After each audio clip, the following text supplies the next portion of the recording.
Hello and welcome to VIP Boxing's podcast, episode 9090. We're 10 off of 100. I don't know how we got to 90, but we have somehow.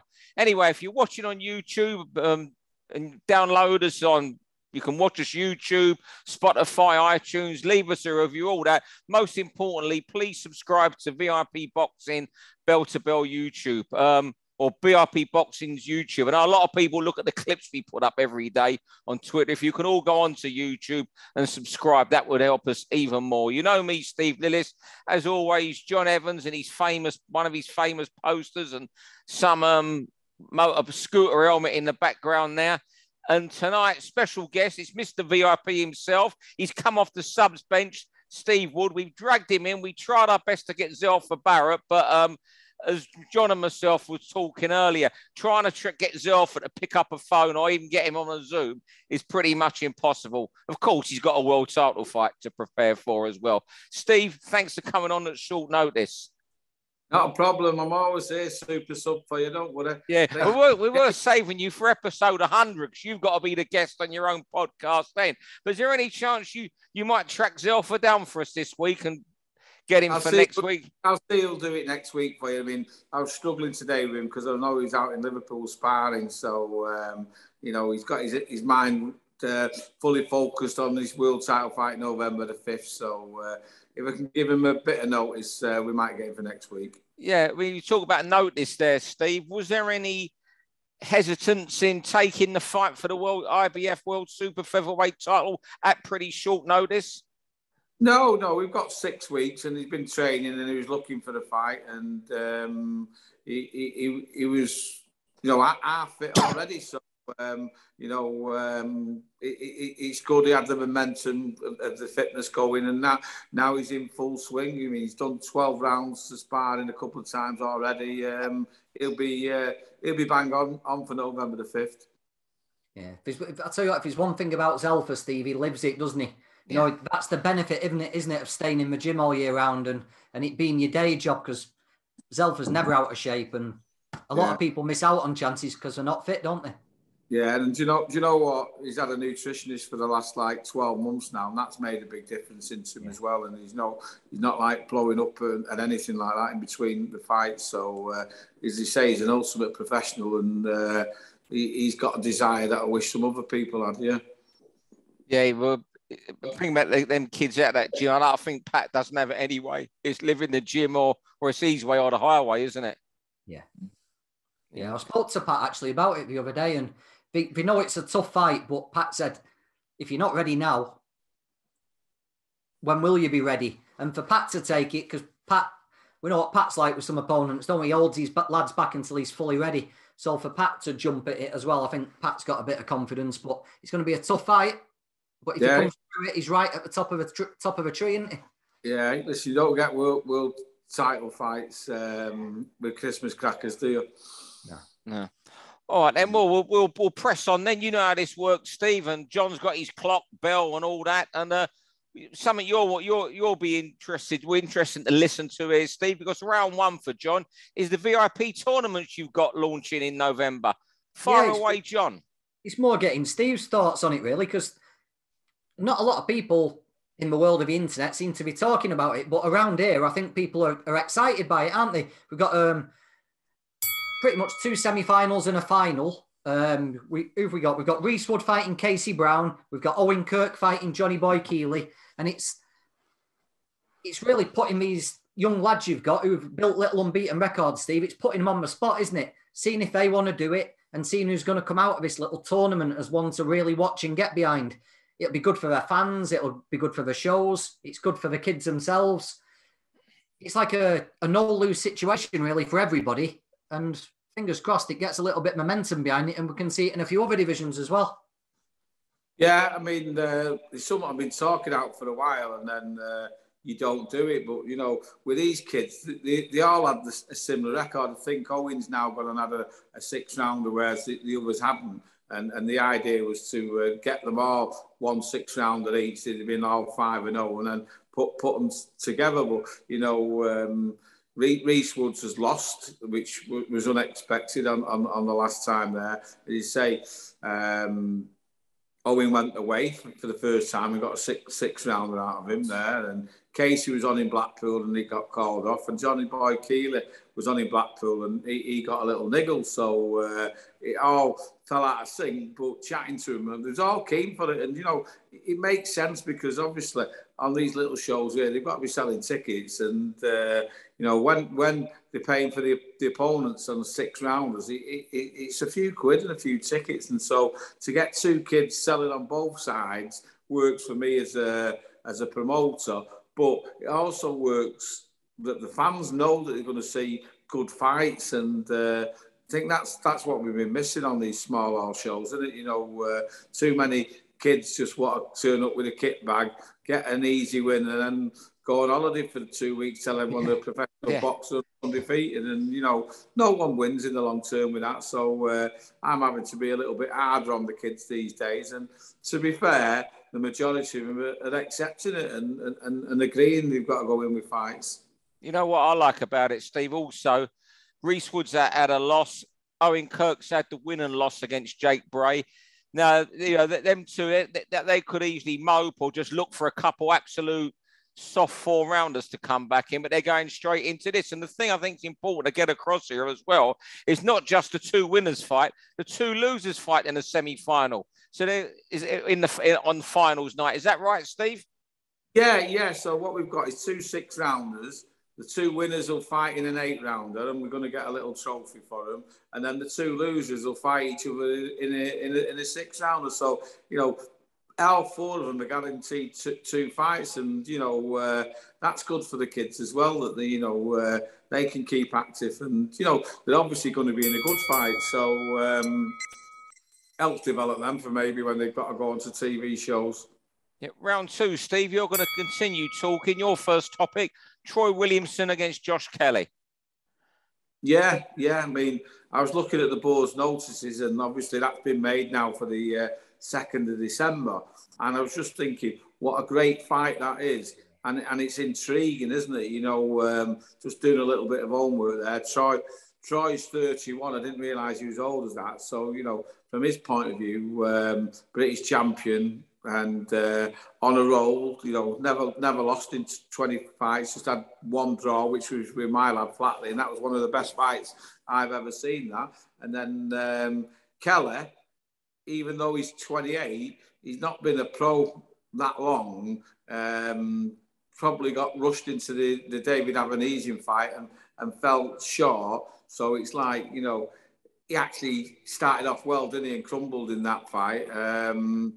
Is it going to be a repeat of that with Troy Williamson? Or as the extra couple of fights he had and experience and obviously maturing now into a light middle instead of a welterweight, is he going to react well and school Troy? You know what I mean? It's possible for him either or of that. I just wondered what you kids thought, because it's a top fight for Newcastle, this.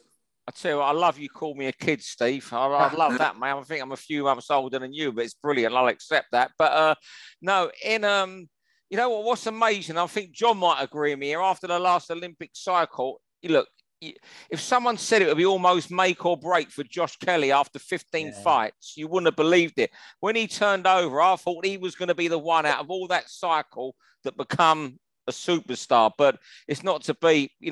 Williamson's wildly exciting. I fancy Williamson strongly. The only thing that not concerns me, that's always been on my mind with Troy, is how he makes 11 stone. Now, I think it was Buncey I was talking to last year, and when he turned over, they were actually thinking of starting him at middleweight and just growing. He's absolutely enormous at the weight. As you said, Steve, he's 31, and it's how hard it must be for him getting down to 11 stone. Really is. But I've got to be honest, I fancy Troy. You've got to go on what you've seen as a professional, and I fancy Troy big. Yeah, he's been battle-hardened, Troy, hasn't he? If he is struggling at the weight, he wouldn't have got through that fight with Ted Cheeseman. Good point. That was one of the most horrendous, brutal fights I've ever seen. Kelly, he started off well with Avanesian, but he came apart quickly, didn't he? It all went wrong in about a round and a half that night.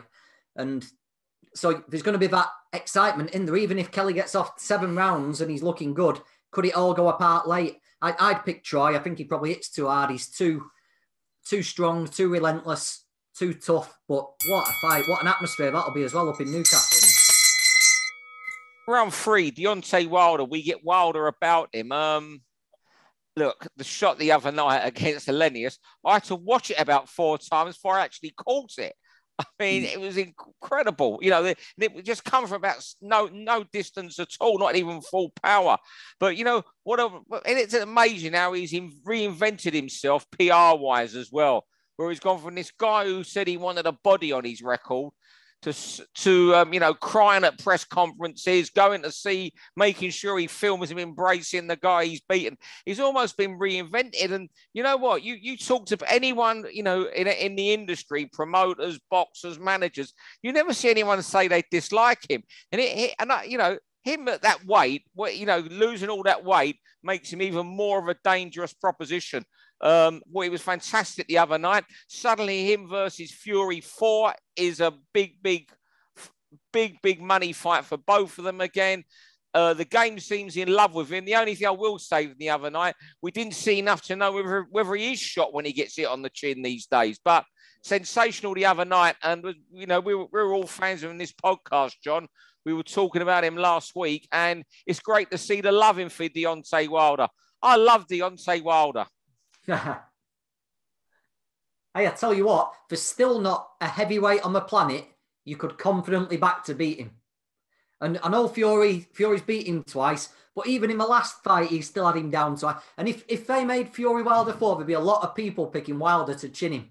That power at 214 pounds is crazy. And you know what? I'm starting to think he might be the best knockout artist ever. I know they used to throw that around, didn't they? Saying, and people used to laugh because he'd fought bums. But I think he is. I think there's not been anyone who's got that lights out power like Deontay Wilder. And that's what people want. Yeah, so he's had 42 KOs out of his 43 wins, hasn't he? So, no one else has got a record like that. And, you know, that's what everyone likes about him. He's a puncher, isn't it? You know, he, as you say, after Fury, he was obviously had a draw and 2 losses, which is only the blemishes on his record.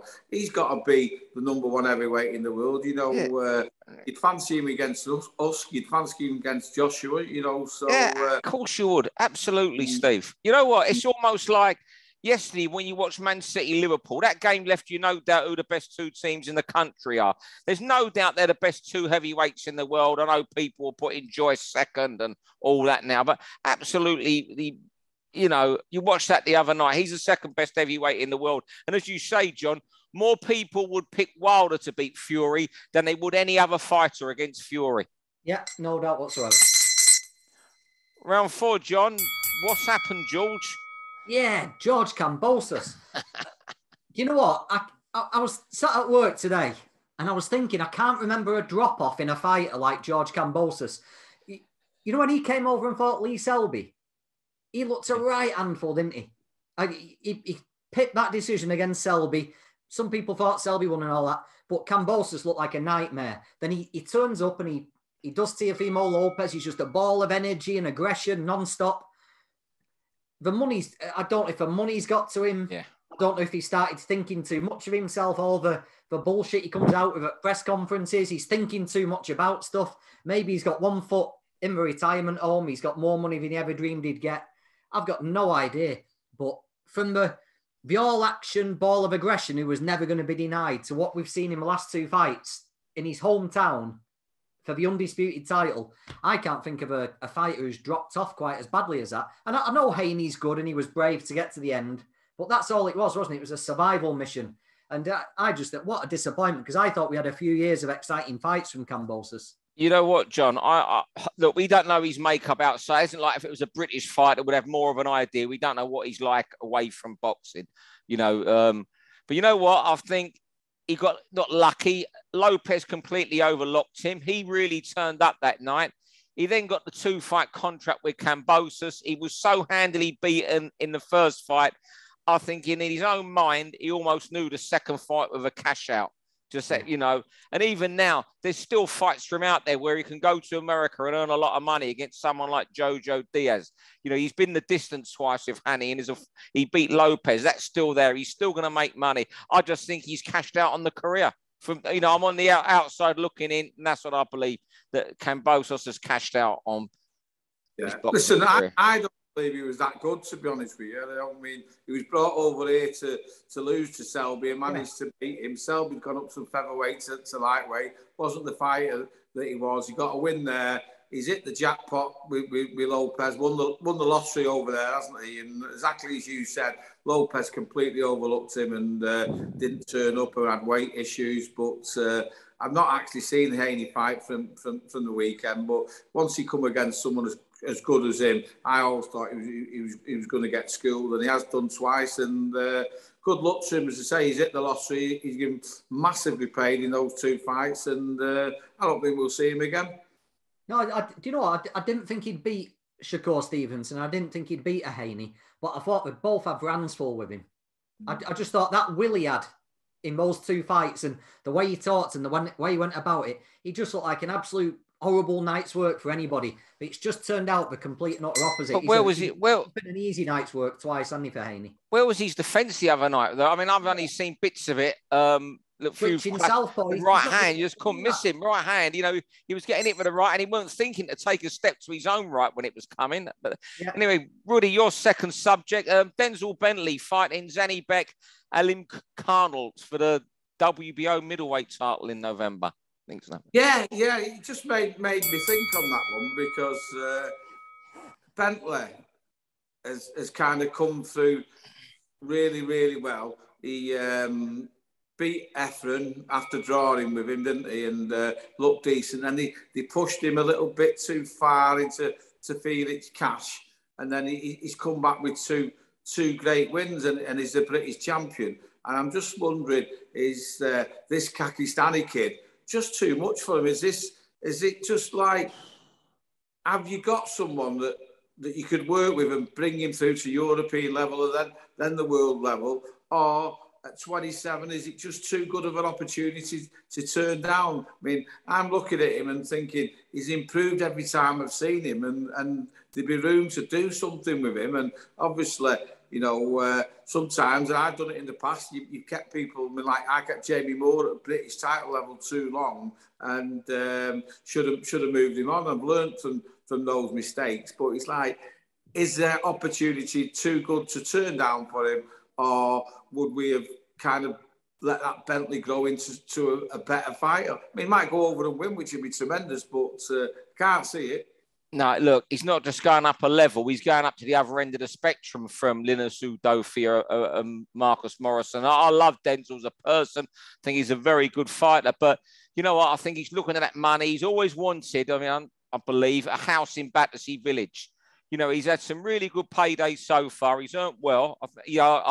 John knows him a lot better than me. I think he's the sort of guy who would have looked after his money. He still lives on the same estate he spent a lot of his life on. You know, people who come from Battersea, as I am, Battersea Village is the place you aspire to live in. And this fight most probably, and there'll be more fights after this still, even if he loses, it's still, you know, the Hamza Shiraz fight, you know, most probably goes a long way towards buying a house or a really nice flat in that area. So I don't blame him for taking it.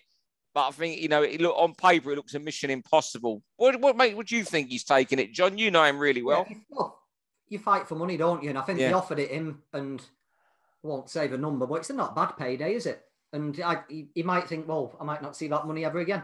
Well, I'm with you, Steve. I think Denzel could be good. And I would have liked to have seen him get another British title defence and keep that belt and then look at a European title fight.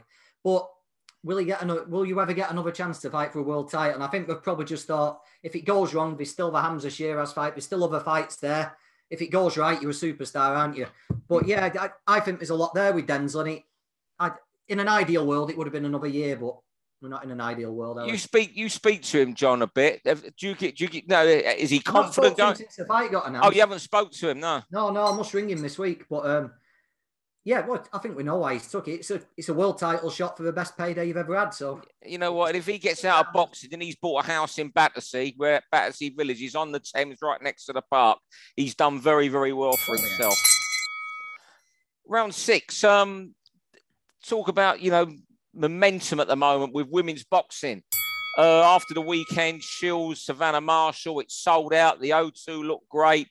But how many of these big shows can boxing support in this country of women only like that, where you're going to get a 2 million audience on Sky? You know, we're going to get to the stage where a boxer are signing a female stable, quite a strong one. Eddie's got a big, ferocious female stable. Their fighters aren't going to meet. How many fights, you know, big female-only shows can big-time TV sustain a year, do you think? And that was magnificent, the fight the other night, by the way, just talking about it briefly. I just thought Marshall in the first round might have been shocked that Shields actually had power. Yeah.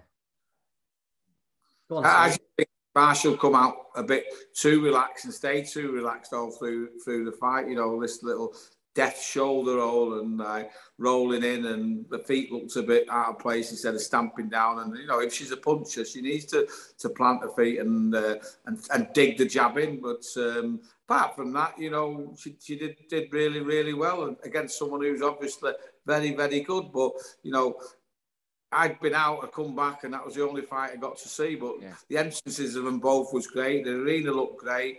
I'm glad to be proven wrong, because I wouldn't have thought that had happened with women's boxing, and fair play to everybody involved in it. But I don't think you'd get more than one a year of them, if you can get one a year of them. You need personalities, don't you? You need characters. And they had Baumgardner. She's made for it, isn't she? She's come over from America as a nobody, and she's just took to it like a duck to water. Maya's on Sky Sports all the time. Yeah. Shields is Shields, and Marshall's become a knockout artist. And it was just lightning in a bottle, that. I'm not sure how many fights there are that are like that, you know, where the personalities and the characters and the styles all come together and you can put 2 fights on. It might not happen for a long time, but the rate these girls are coming on at, it might take another 2 years, it might take another 18 months, but you'll see more and more in the future. I'll tell you what, as well, Ben Shalom and the boxer team, they got it. He's got a good team behind him, Ben Shalom. People like John with shoes on, Richard Maynard, Matty Lawless, who used to be a Daily Mail journalist. And they got it bang on how they sold both fights. The first time before it got cancelled or delayed because of, was it the Queen's funeral, was it? Or was it the death of the death? She died. Yeah, the passing of the Queen. That they got the way they sold it right, the way they made the statement when it was postponed the first time, and the way it went last week. You know, with the images of Michaela Mayer and Baumgarten, I think. Baumgarten went a long way towards selling that as well last week. I think the images of them, the way they were in interviews was fantastic. I think, you know, that they sold the show fantastically, Sky and Boxer. Yeah. If you just need, I think it's just waiting for. Can you imagine the first girl who comes along now, who's cleaning people out? Yeah. Can you imagine someone just bursting onto the scene, taking people out? A female Tyson, she's going to be an absolute megastar. And there's somebody out there who's going to burst on the scene and do it. I'm watching Dee Allen. She went the distance the other night, but I think she dropped her opponent again. I'm not sure, although looking at the scorecards, it suggests she did. I think she might be the one. She really, because with Dee, I think she could also be the one that gets beaten in fights as well, in seesaw fights. You only have to see her debut. She's the female fighter that's really exciting me at the moment. She's like a female David Kid Dynamite Walker, is she? You know what? She's from East London. He's from South London. But yeah, it's pretty much. You know what? That's not a bad analogy. And David Walker are like that as well. Yeah, I just hope we get to the stage where, you know, when they've had these 12 fights and then getting in world title fights, they've had some good fights, haven't they? Because the competition is piss poor, isn't it? You know, and once that gets better and the like higher level learning fights for them, you know, we'll all know that we're going to get a good fight. Whereas, you know, you're seeing fights now, you're not sure what you're going to get. So it can only get better. And as I say, I wasn't a lover of women's boxing, but I'm getting one over with it. All right, then, well, Woody's getting one over by women's boxing. Woody's more old school than any of us. So I think Woody being bowled over by women's boxing is where we should end this tonight. Thanks, John, as always. Thanks, Steve. And thanks, everyone who's tuning in, downloading or whatever. Thank you very much. For all boxing info, news and latest interviews, amateur and pro, across the north, click and subscribe. VIP Boxing Promotions. Also, Twitter, Instagram and Facebook.